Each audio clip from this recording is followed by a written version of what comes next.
By the end of February in the year 1991, two of the most storied and historically significant battleships ever constructed, namely the USS Missouri and the USS Wisconsin, found themselves positioned just off the coast of Kuwait, silently awaiting orders. These colossal vessels, long thought to be relics of a bygone era, had undergone a remarkable transformation. After spending many years in mothballs, they had been brought back to life at the direct behest of the president. Now, they stood as modernized warships, equipped with the latest weaponry and advanced technology that exemplified naval engineering at its finest. Their decks were laden with cutting-edge missile systems, including the formidable Tomahawk cruise missiles, which gave them the capability to strike from great distances with pinpoint accuracy. Additionally, their radar arrays have been upgraded to detect even the most stealthy targets, while drone technology had been integrated into their arsenals, allowing for real-time reconnaissance and target acquisition. As they silently loomed offshore, these two mighty ships, reminiscent of their World War II origins, became symbols of unwavering resolve and formidable military power. The Iraqi forces, who had been nervously observing from the shoreline, recognized the significance of this striking display. They understood, perhaps all too well, that these veteran vessels, each stretching nearly 1,000 feet in length, needed no dramatic reinforcements to demonstrate their might. With tense anticipation, they watched as the USS Missouri was given a single, decisive command, an order that set into motion one of the most intense naval bombardments in recent history. The mighty ship responded instantly, unleashing its colossal firepower in a thunderous roar that echoed across the Gulf. Its towering 16-inch guns, the same weaponry that had devastated enemy fortifications during the Battle of Iwo Jima nearly 5 decades earlier, came alive once again. These guns fired massive shells, each weighing around 2,700 pounds, streaking through the air in deadly arcs to pierce through the defenses along the Iraqi-controlled coastline. Moments later, the USS Wisconsin, her sister ship, joined the assault, providing additional firepower that intensified the destruction and chaos on the shore. For the Iraqi soldiers and observers standing along the coast, witnessing the colossal onslaught carried out by these two historic battleground ships was nothing short of overwhelming. The sheer scale and ferocity of the artillery barrage served as a brutal reminder of the formidable naval force assembled against them. Yet, what these defenders were unaware of was that these two towering ships, proud embodiments of American naval power, represented only a fragment of a far more extensive and intricate military strategy. As the deafening salvos rang out from Missouri and Wisconsin, other elements of the coalition's plan were quietly unfolding elsewhere, unseen and unexpected. The true scope of the coalition's approach was poised to reveal itself, demonstrating that the naval shelling was merely the opening act in a larger, multidimensional effort to achieve victory. By the closing years of the decade, specifically the late 1980s, the global political landscape was still marked by the tense shadow of the Cold War, which was gradually winding down but had not yet fully ended. Despite the easing of some tensions, the world remained on edge, with nations prepared for potential conflict. During this period, the United States had firmly established itself as the leading superpower on the planet, wielding significant military, economic, and diplomatic influence. Nonetheless, regional conflicts persisted, especially in the volatile Middle East. Among the many tensions simmering in the region, Iraq's long-standing leader, Saddam Hussein, found himself facing economic hardship, a consequence of the massive debts accumulated during years of protracted war with Iran. As a result, Hussein devised a bold and aggressive plan to bolster his country's influence and resources. On the 2nd day of August in the year 1990, Hussein's forces launched a swift and overwhelming invasion of Kuwait, a small but strategically vital nation endowed with enormous oil reserves. The attack was executed with remarkable speed and brutality, swiftly overwhelming Kuwaiti defenses and seizing control of its vast oil fields and infrastructure. This invasion was not merely a territorial conquest. It endowed Saddam Hussein's regime with extraordinary leverage over the global economy, giving Kuwait status as a major oil producer. Within days, the international community reacted with outrage. Embodying this collective disapproval, the United Nations swiftly imposed a series of sanctions aimed at crippling Iraq's economy and pressuring Saddam Hussein to withdraw his forces. Despite these diplomatic efforts, the Iraqi leader remained defiant. He pressed forward, firmly believing that his aggressive stance might ultimately serve his strategic interests. As the diplomatic negotiations soon exhausted their prospects, it became clear that military intervention was inevitable. Leaders around the world recognized that allowing such a strategically critical region to fall completely under Iraqi control would have disastrous consequences for global stability. In response, President George H.W. Bush took decisive action, rallying an enormous coalition of nations committed to restoring regional stability and justice. This coalition was among the largest assembled since the days of the Second World War, comprising military forces from 34 nations, including the United Kingdom, France, Saudi Arabia, and Egypt, among others.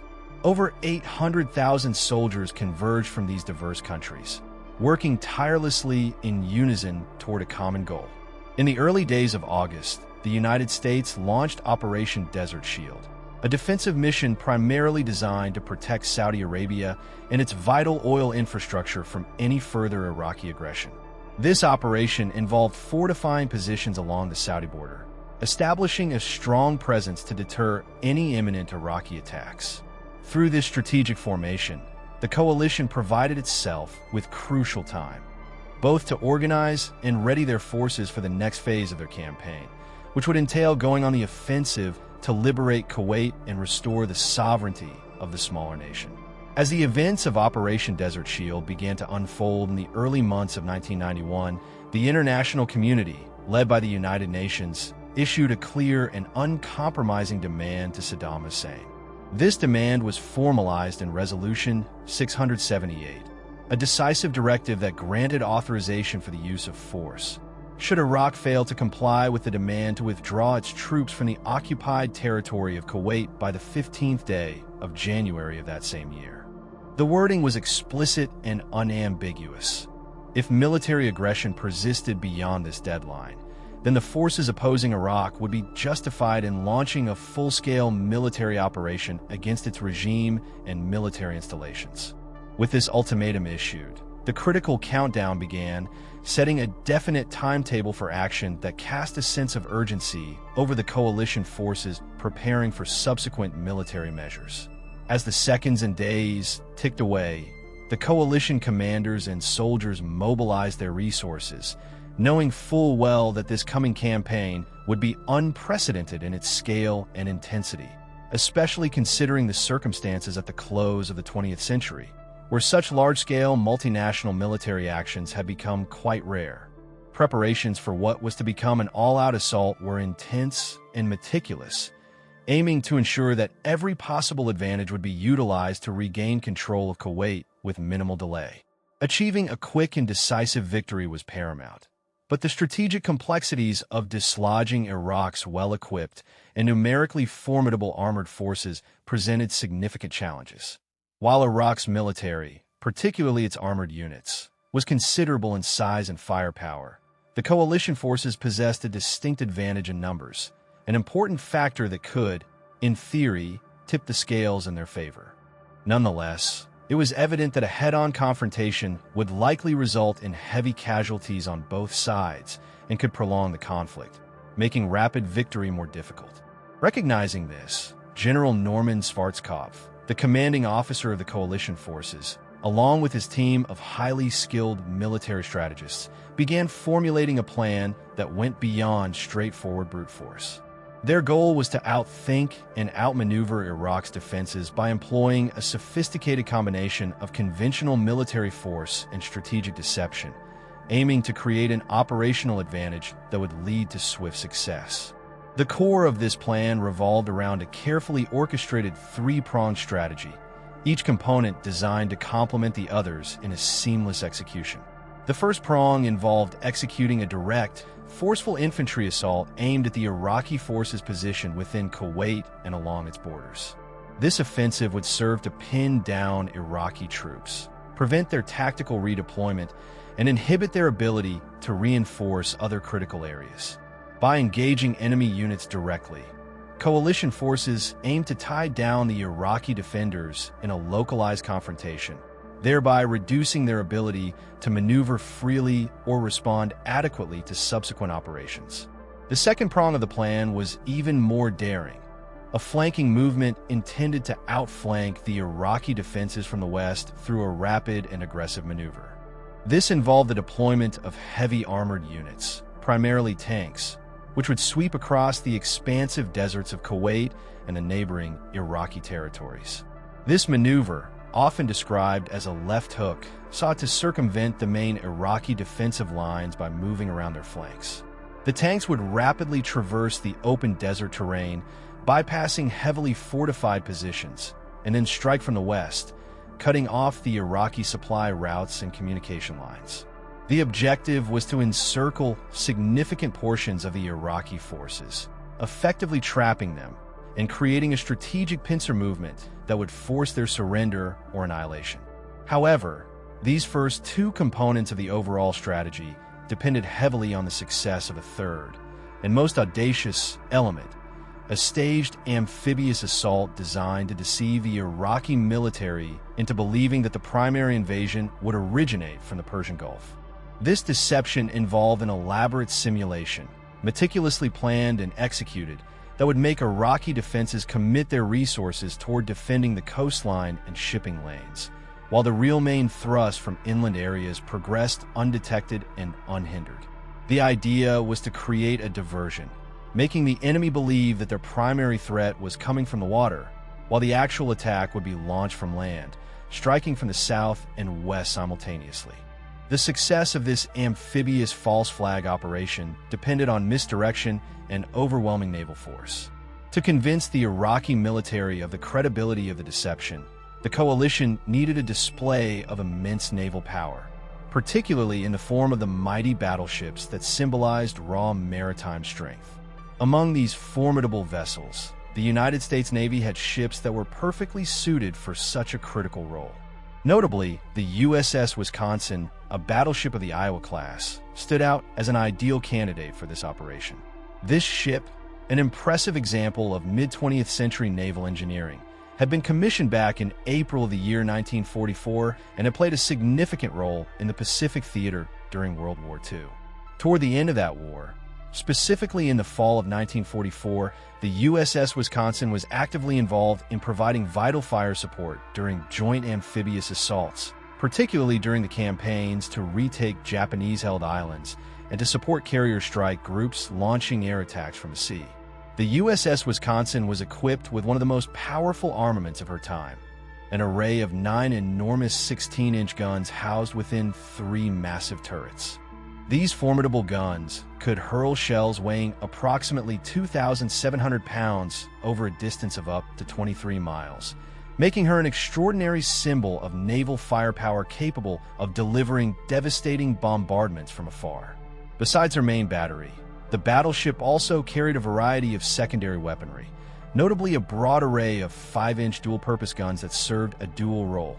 They could be used for anti-aircraft defense and for engaging surface targets.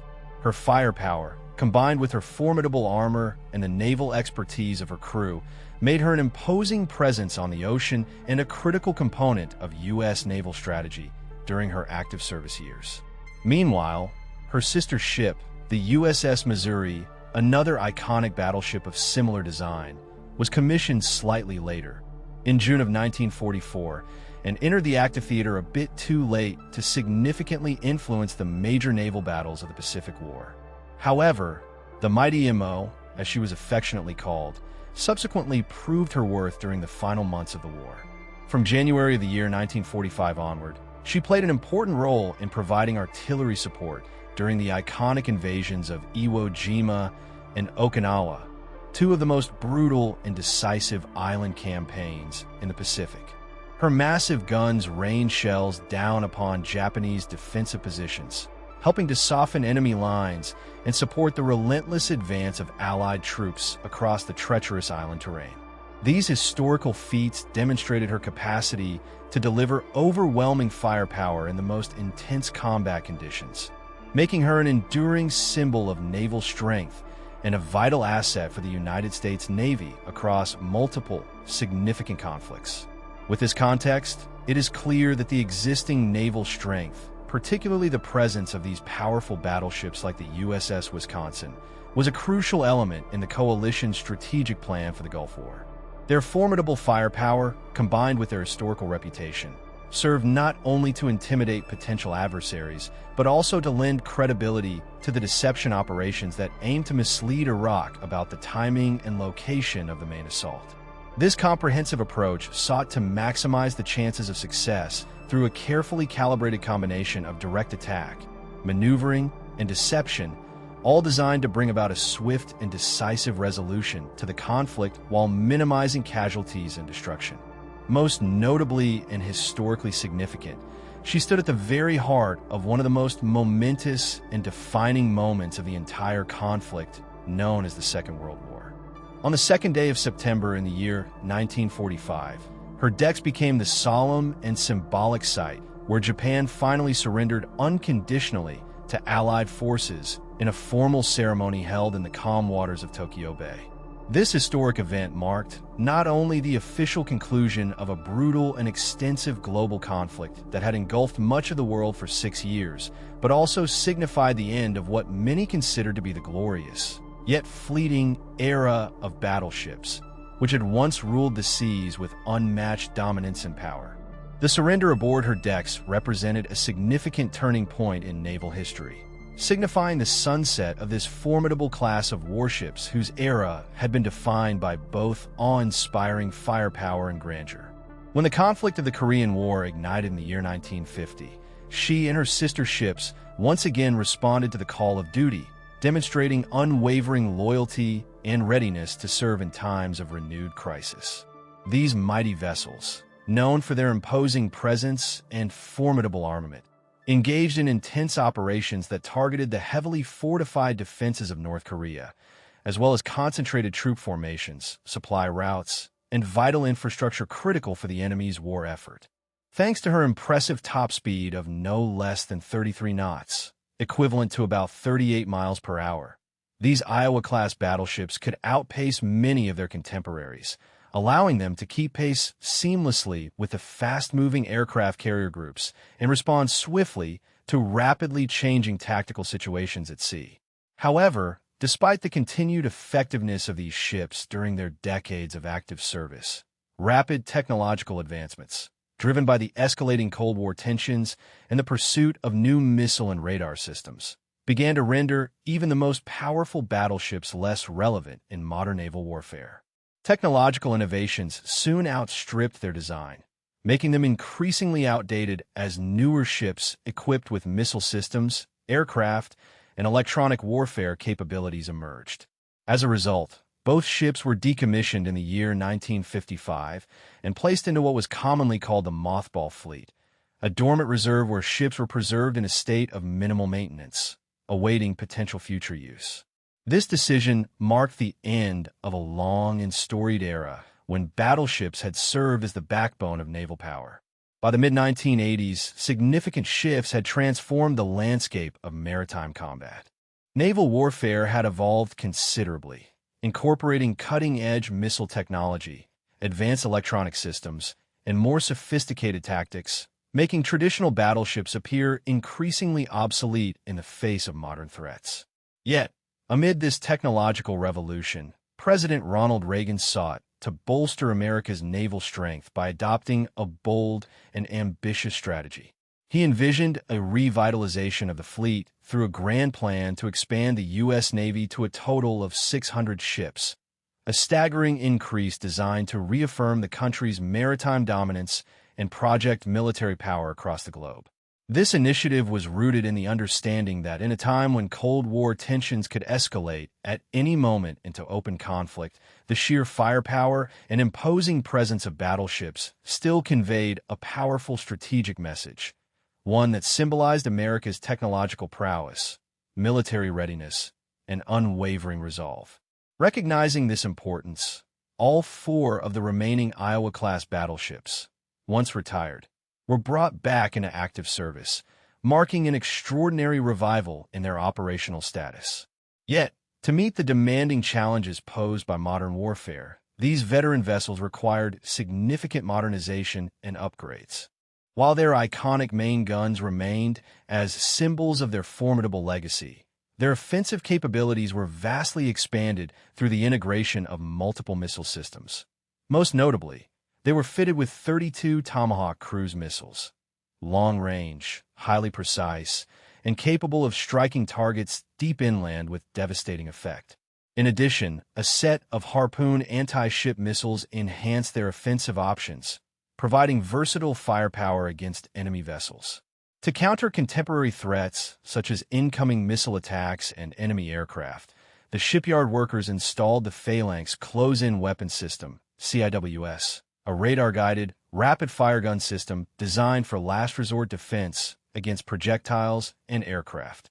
Other critical upgrades included improvements to radar sensors, fire control systems, and electronic warfare capabilities, transforming these ships into state-of-the-art combat platforms suitable for the modern battlefield. With their extensive upgrades completed, the 2 sister ships, each measuring an impressive 887 feet in length, stood ready once again to operate side by side, demonstrating their formidable power and versatility. Fast approaching the 20th anniversary of the Gulf War, a pivotal moment in recent history, these colossal vessels appeared off the coast of Kuwait, their hulls casting long shadows over the waters as they had navigated into position. The USS Wisconsin arrived in late August, followed by her sister, the USS Missouri, in November. The atmosphere was tense but controlled, as the ships lay in wait for the anticipated conflict. During this period, Saddam Hussein and his forces were preparing for an all-out invasion, amassing large armies equipped with tanks, aircraft, and missiles sourced from both Soviet and Western suppliers. Despite the outward display of strength, these forces had endured years of fierce combat with Iran, which had left many soldiers exhausted, battle-hardened, and wary. On the 15th of January, in the year 1991, President George Bush addressed the American public and the international community, delivering a powerful statement that encapsulated the gravity of the situation and the unwavering stance of the United States. In his speech, he declared that Saddam Hussein had arrogantly dismissed all diplomatic warnings and continued to threaten regional stability, thereby justifying the impending military response designed to restore peace and security in the region.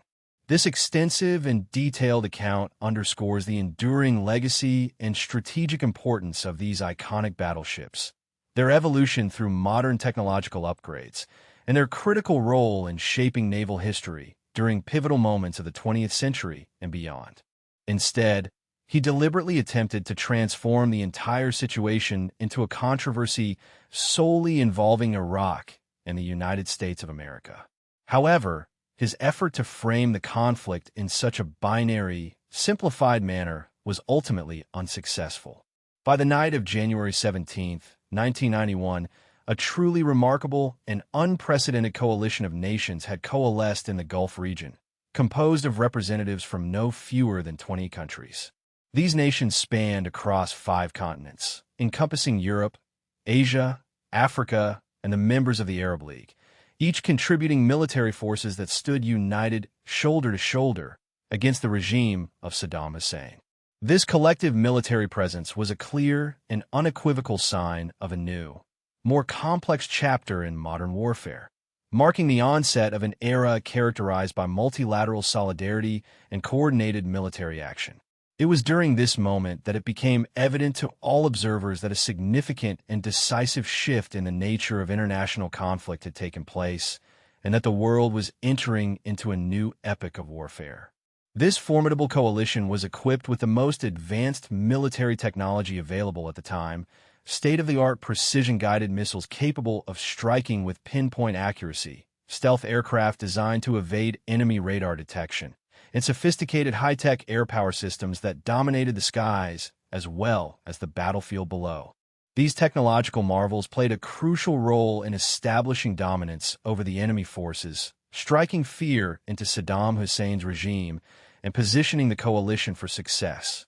Their deployment represented a remarkable display of the technological prowess and strategic planning that defined late 20th century warfare.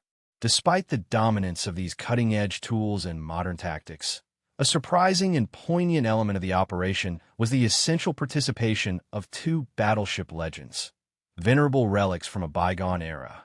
These imposing steel giants, once the pride of naval fleets from decades past, proved to be vital components of the overall campaign, demonstrating that even the most historic and seemingly outdated vessels could find their place amidst modern warfare's relentless march.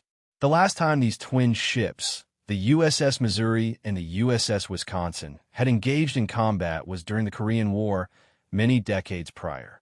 Yet, approximately 4 decades later, as the Gulf conflict intensified, they stormed back into action with a ferocity and enthusiasm that seemed untouched by the passage of time. It was as if the years had simply evaporated, leaving behind warriors eager to fulfill their enduring mission. At precisely 1:40 in the early hours of January 17, 1991, the massive USS Missouri prepared to launch her first missile of the operation, a Tomahawk cruise missile, piercing the midnight darkness. This event marked her dramatic and triumphant return to active combat operations after a hiatus of nearly 38 years, and the missile shot through the night sky with a piercing streak, symbolizing a new chapter in her storied history. A few moments after the missile was launched, the commanding crew aboard Missouri activated her legendary 16-inch main guns, opening fire in a deliberate and thunderous bombardment, her first combat engagement with her iconic artillery since March of 1953.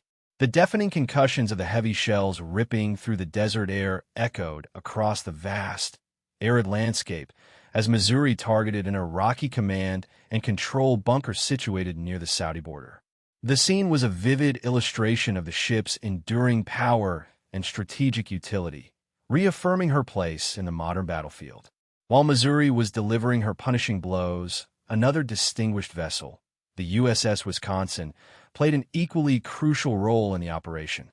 As the designated commander for the initial missile strikes, specifically the Tomahawk land attack missiles, TLAM, she coordinated the first salvo of the campaign, orchestrating the attack with expert precision. During those critical early days, the Wisconsin launched a total of 24 Tomahawk missiles, each meticulously aimed at key locations deep within Iraqi territory, aiming to weaken Saddam Hussein's military infrastructure and sow confusion among his forces.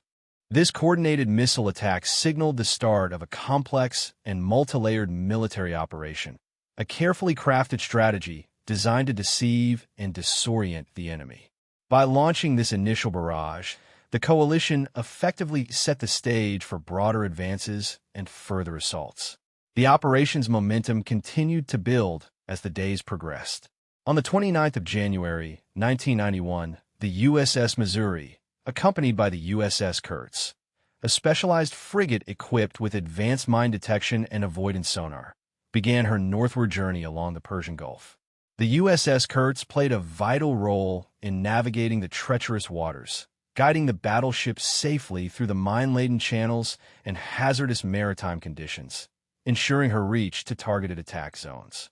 Just a few days later, on the 3rd of February, Missouri returned to action with another barrage of heavy artillery, this time focusing on Israeli beach defenses.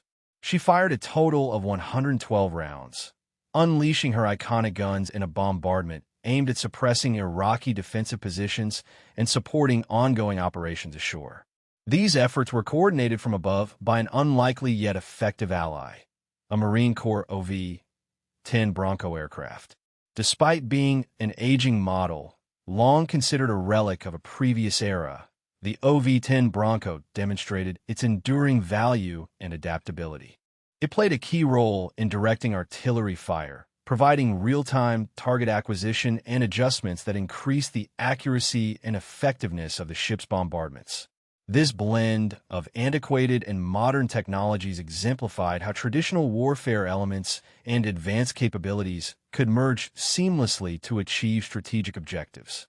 In the lead-up to the invasion, which ultimately took place in late February, the top military commanders of the United States understood well how to seize and maintain the world's attention. They employed an intricate and sophisticated psychological and military strategy, carefully leveraging the renewed appearance of the twin battleships, Missouri and Wisconsin, armed with their gigantic 16-inch guns. Their prominent return to the front lines became the centerpiece of a worldwide narrative, fueling speculation, rumors, and anticipation among military analysts, journalists, and civilians alike. The spectacle of these aging giants, once symbols of victory from the Second World War and beyond, now delivering devastating firepower with modern precision, served as the focal point of media coverage around the globe. Headlines appeared on newspapers' front pages, and broadcasts echoed with reports hinting that a major amphibious assault might soon be launched on Kuwait. One notable report from the 4th of February, published in the influential New York Times, captured the heightened tension and the mounting expectations for swift action. According to the report, the formidable guns aboard the battleship Missouri had lob shells weighing approximately 2,700 pounds each against Iraqi command bunkers situated near the Kuwaiti coastline. Military officials described these shellings as part of a broader shore bombardment enacted to weaken Iraqi defenses and to suggest that an impending American-led amphibious assault on Kuwait was imminent. Such reports added fuel to the speculation and heightened the global anticipation of a significant escalation in the conflict. Observation and analysis from around the world indicated that there was a growing belief among international stakeholders, military strategists, and the general public alike that a large-scale invasion was not only possible, but increasingly likely. The spectacle, the technology, and the strategic deception all combined to create an environment filled with uncertainty, anticipation, and a shared conviction that a pivotal moment in the Gulf conflict was approaching swiftly.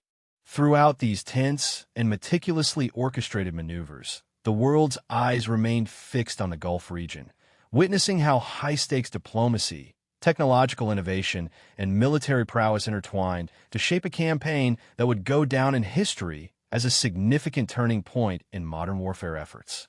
2 days after their previous engagement, on the 6th of February, a significant change took place in the operational deployment of the maritime forces.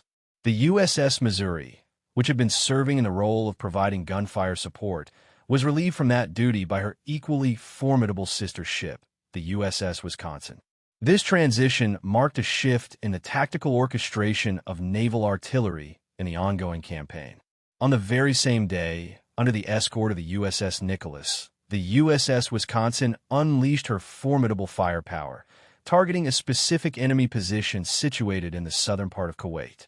From a distance exceeding 19 miles, an impressive range, she launched a total of 11 shells, each one striking with precision and devastating effect, leveling an Iraqi artillery battery that had been posing a threat to coalition forces and local stability. The following day opened new avenues for technological innovation and combat tactics for the fleet. For the first time in history, an unmanned aerial vehicle, known as the RQ-2 Pioneer, was deployed directly into a combat scenario, marking a pioneering moment in military aviation and naval warfare. This unmanned aircraft served as a high-flying reconnaissance eye in the sky, enhancing the bombardment accuracy and situational awareness of the warships. Guided by this aerial scout, the USS Wisconsin targeted a crucial communications compound, unleashing a barrage of 24 shells, each selected for their destructive capability, upon key Iraqi missile facilities, artillery positions, and electronic warfare installations along the coastline. This combined arms effort demonstrated the seamless integration of unmanned aerial reconnaissance and traditional naval artillery, significantly increasing the precision and effectiveness of the attack. That very evening, the battleship continued her offensive operations with additional artillery fire, targeting nearby piers. Her guns pummeled more than a dozen ships, either sinking them outright or causing severe damage that threatened their operational capabilities. Moving forward to the 9th of February, the USS Wisconsin sustained her relentless attack, focusing on entrenched bunkers and fortified positions. Her firepower was aimed at assisting Saudi and Qatari forces, who were engaged in a coordinated effort to push advancing Iraqi troops out of the city of Khafji. This support was crucial in the delicate and intense ground combat, aiming to weaken the enemy's defenses and facilitate the coalition's broader strategic objectives. In the days that followed, her sister ship, the USS Missouri, resumed her own bombardment activities in the same theater.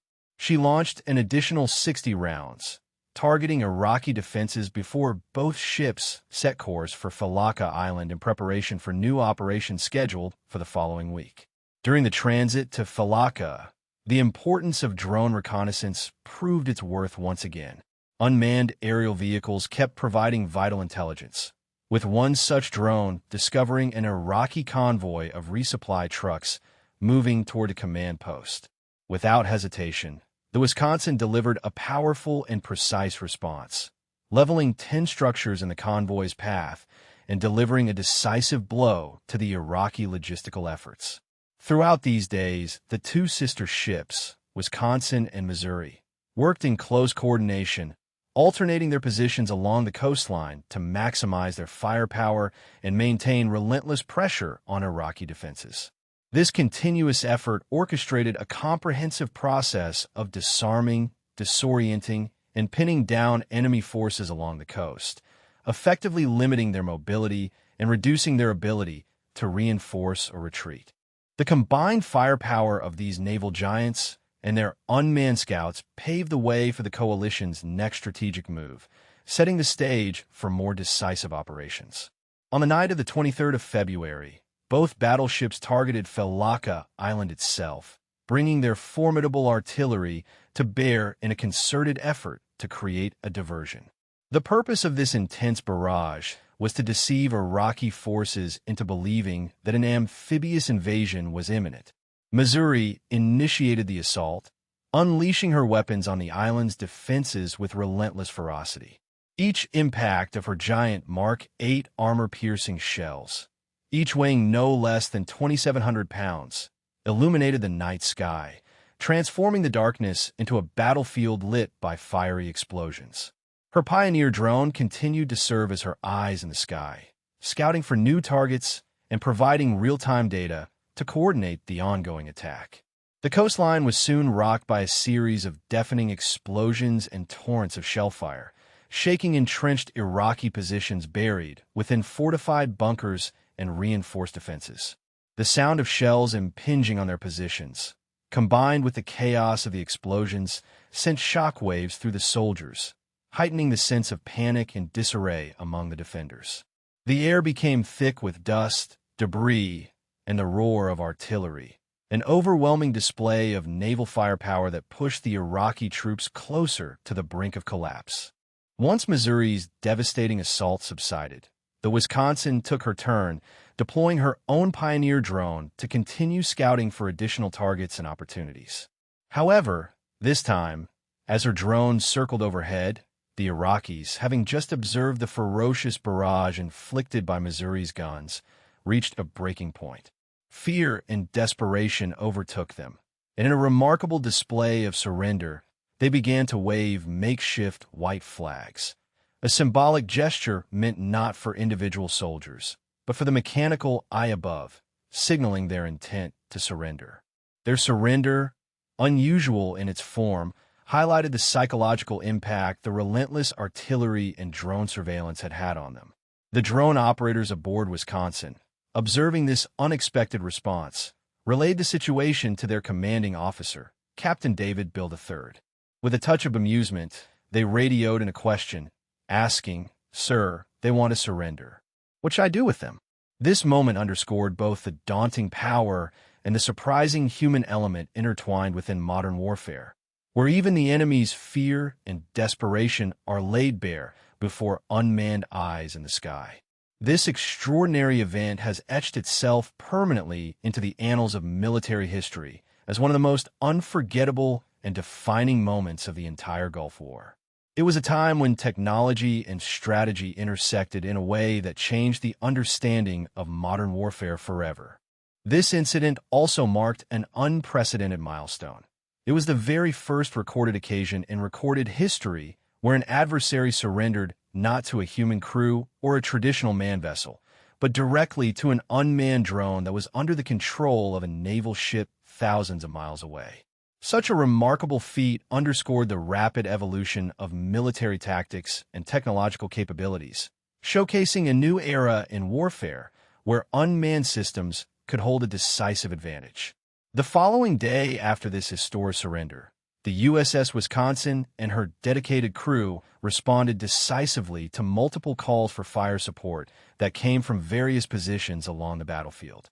With precision and determined effort, they unleashed their formidable artillery upon well-fortified Iraqi troops, smashing through their defensive bunkers and entrenched positions that had been dug deep into the earth.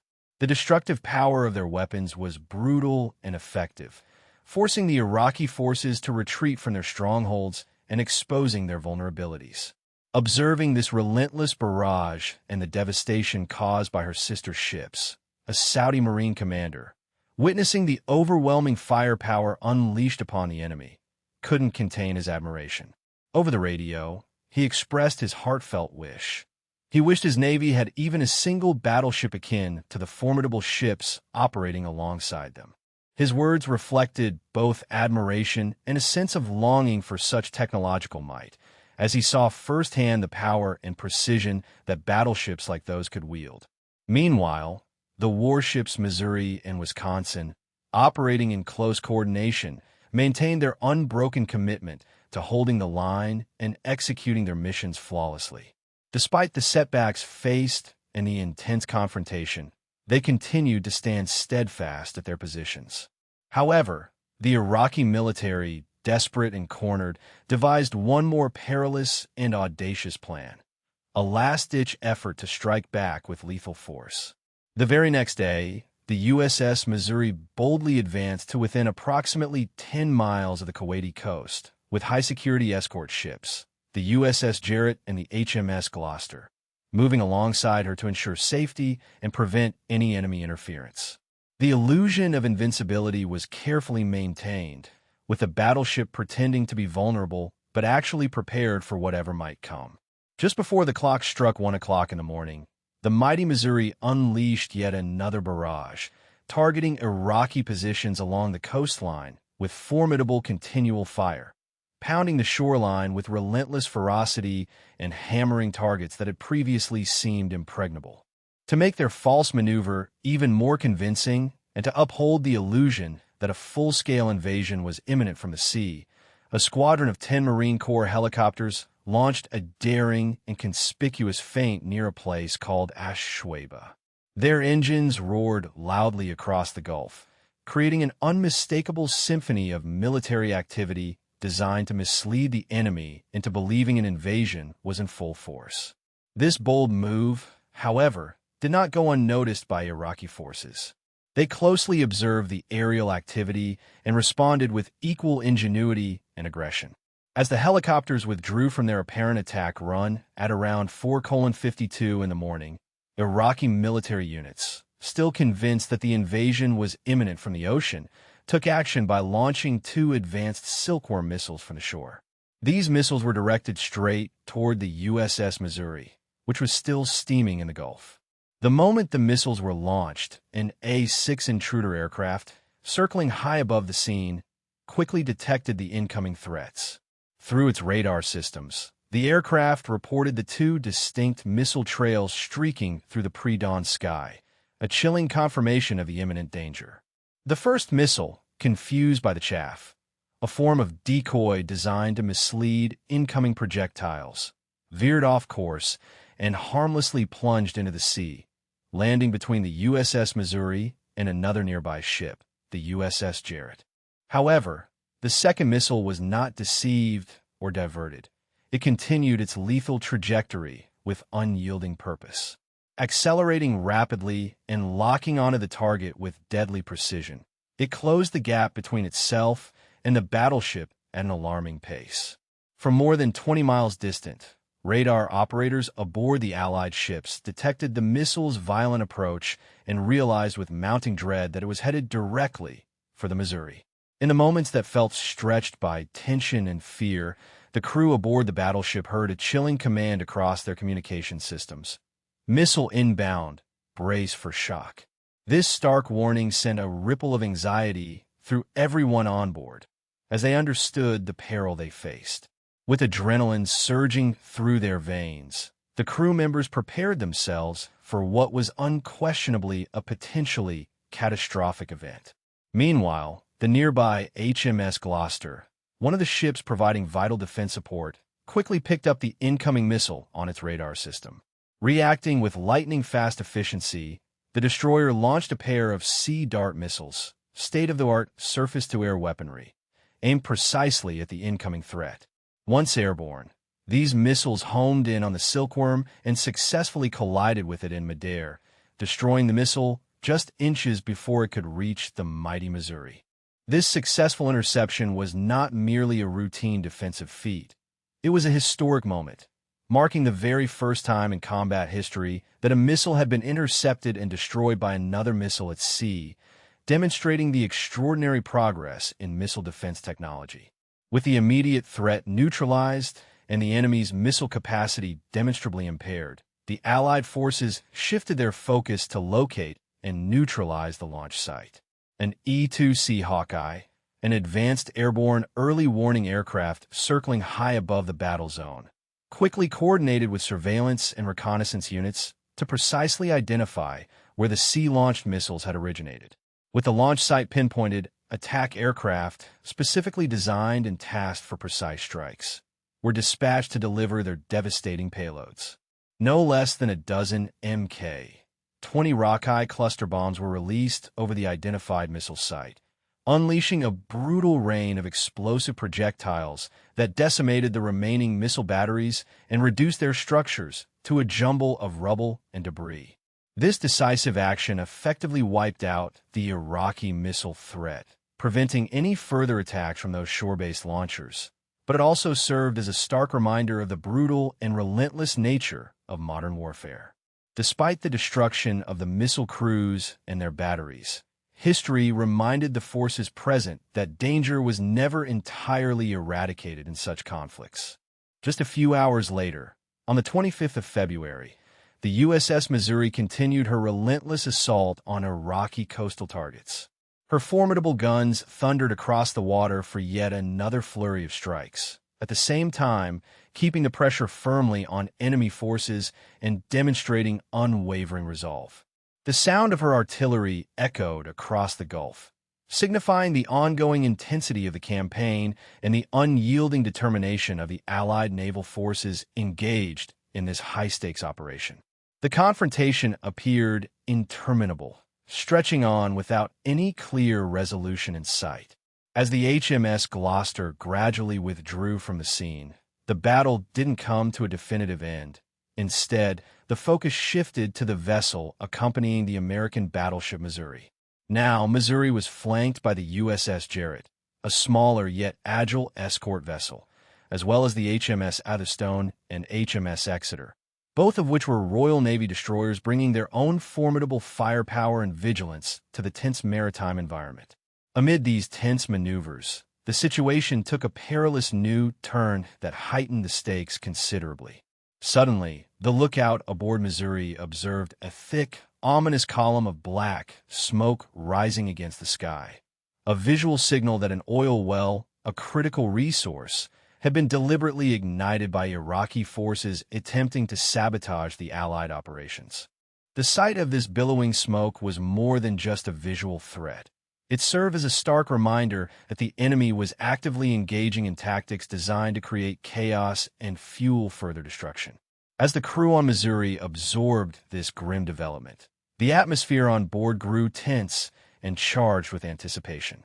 The ship's alarm system sounded, and orders crackled through the radio channels, warning all personnel that the danger of a missile attack had sharply increased.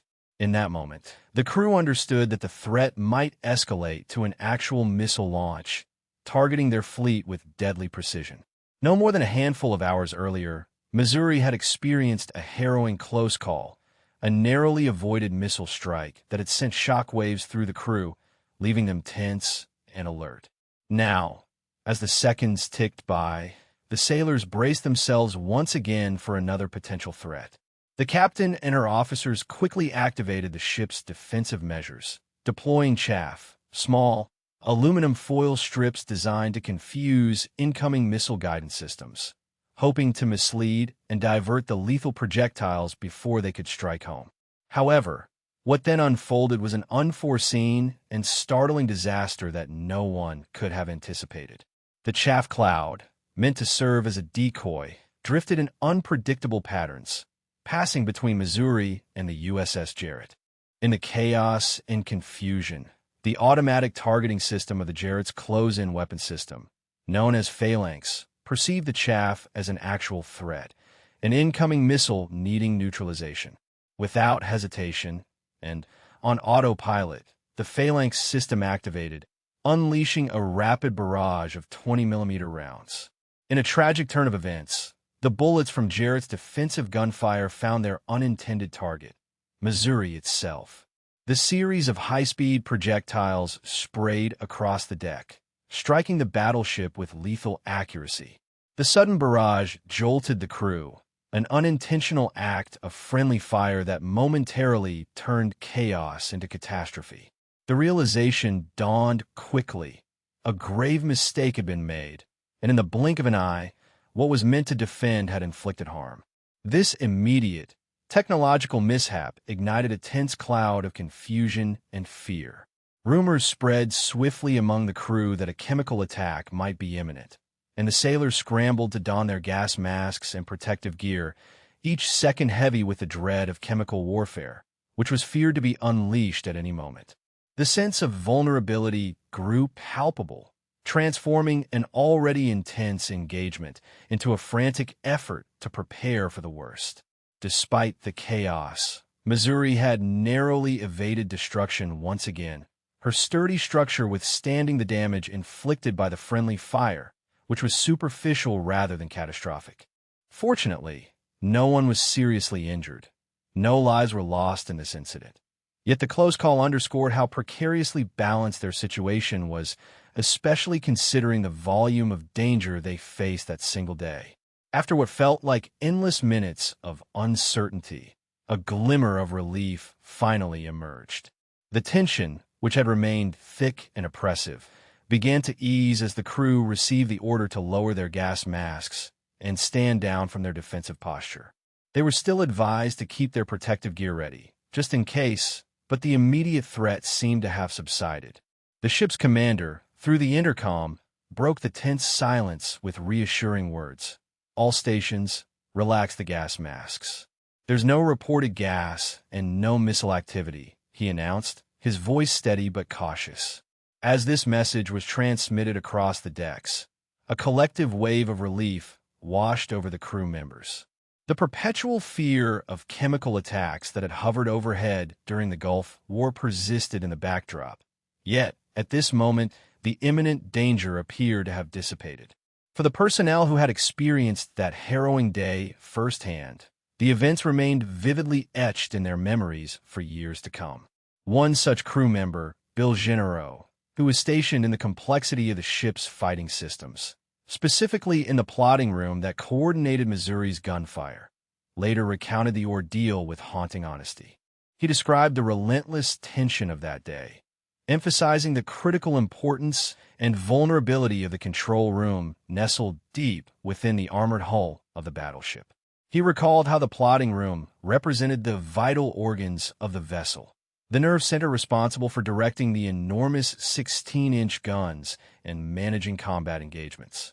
Without the sophisticated computer equipment housed there, the entire ship's combat capability would have been severely compromised.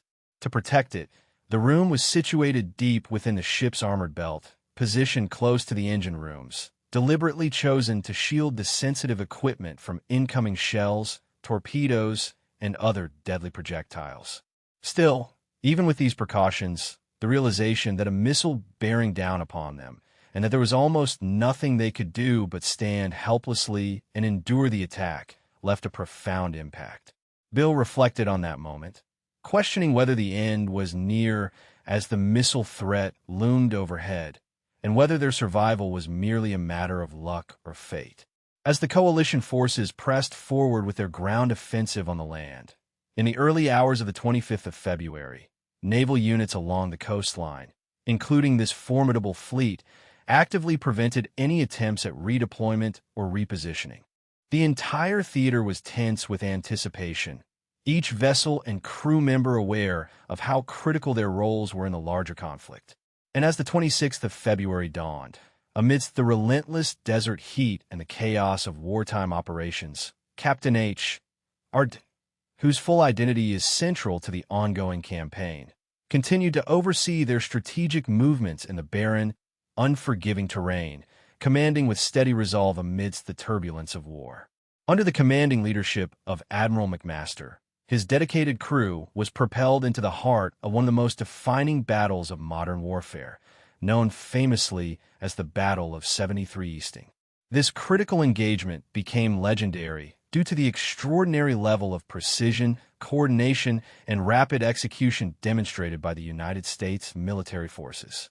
In a display that would be remembered for generations, a single, well-coordinated unit comprising advanced Abrams tanks and Bradley fighting vehicles managed to obliterate a formidable convoy of 44 Iraqi tanks and armored vehicles, all while remaining unscathed themselves.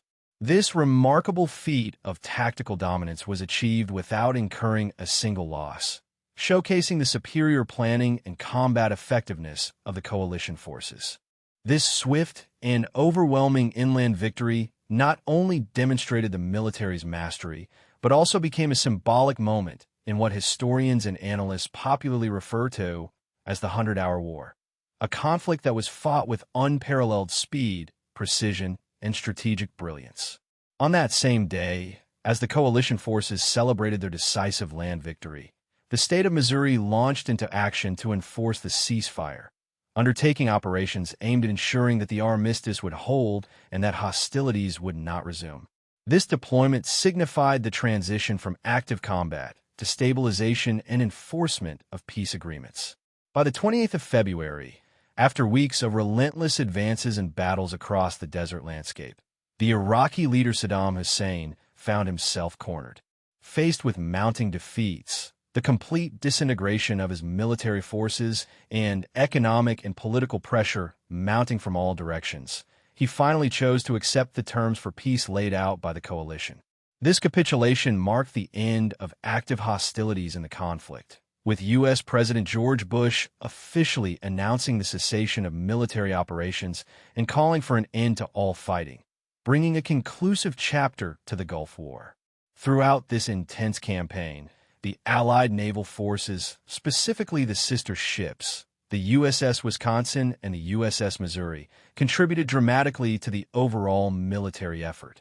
Over the course of their deployment, these formidable battleships collectively unleashed more than 1 million pounds of explosive force against Iraqi military positions. Their imposing firepower was instrumental in degrading Iraqi defenses and supporting ground operations. On the same day that diplomatic agreements were finalized, the USS Wisconsin executed the final naval gunfire support mission of the entire war, marking a historic moment as it became the last battleship in world history to participate in combat operations. The sacrifices made by coalition personnel were significant, yet remarkably less severe than initially anticipated. While the coalition lost roughly 300 troops during the conflict, this number was considered surprisingly low given the scale and intensity of the hostilities. The relatively low casualty figure was primarily attributable to effective deception tactics, which successfully kept Iraqi forces tied down along the coastline, preventing them from redirecting their attention and resources to the more threatening inland areas where the coalition forces were advancing rapidly. Meanwhile, the Iraqi military paid an exceedingly heavy toll for their resistance. An estimated 10,000 Iraqi soldiers lost their lives during the conflict, and their armored divisions were left shattered and rendered inoperative or destroyed entirely. These losses exemplified the overwhelming superiority of the coalition's tissue and technological advantages, which decimated the Iraqi mechanized units and contributed considerably to the swift conclusion of hostilities. Over the span of approximately 8 months in active service in the Persian Gulf region, the USS Wisconsin accumulated an impressive array of operational achievements. She logged a total of 348 hours operating with unmanned aerial vehicles, performed 661 safe helicopter landings, and traveled an astonishing 46,000 nautical miles, an incredible feat of navigation and endurance. Her formidable armament included the firing of 319 shells from her 16-inch guns, as well as 881 shells from her 5-inch artillery, each one a testament to her destructive capability. It's also noteworthy that the Wisconsin launched a total of 24 Tomahawk cruise missiles, further underscoring her multifaceted role in modern naval warfare. Similarly, the USS Missouri played a vital part throughout the campaign. She cleared 15 naval mines, which posed a significant threat to both shipping and amphibious operations. She also fired a total of 759 shells from her 16-inch guns and launched 28 Tomahawk cruise missiles, contributing extensively to the destruction of Iraqi targets and the suppression of enemy defenses. These combat activities not only demonstrated the continuing relevance of battleships in the age of modern warfare, but also solidified their position as powerful symbols of naval dominance. Despite the impressive display of firepower and the critical roles played by these battleships during Operation Desert Storm, the geopolitical landscape shifted dramatically following the collapse of the Soviet threat later that same year. In the wake of this global realignment, all remaining battleships, once the backbone of naval supremacy, were gradually decommissioned and taken out of active service.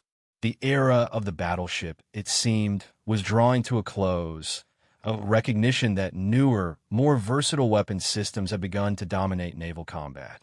The USS Wisconsin and USS Missouri, both veteran vessels having served across 3 major conflicts and spanning nearly 5 decades of military history, received numerous commendations and awards for their outstanding service during these tumultuous years. Their contributions, valor, and resilience earned them recognition not only from their nation but from the broader military community, cementing their legacy as iconic symbols of naval power.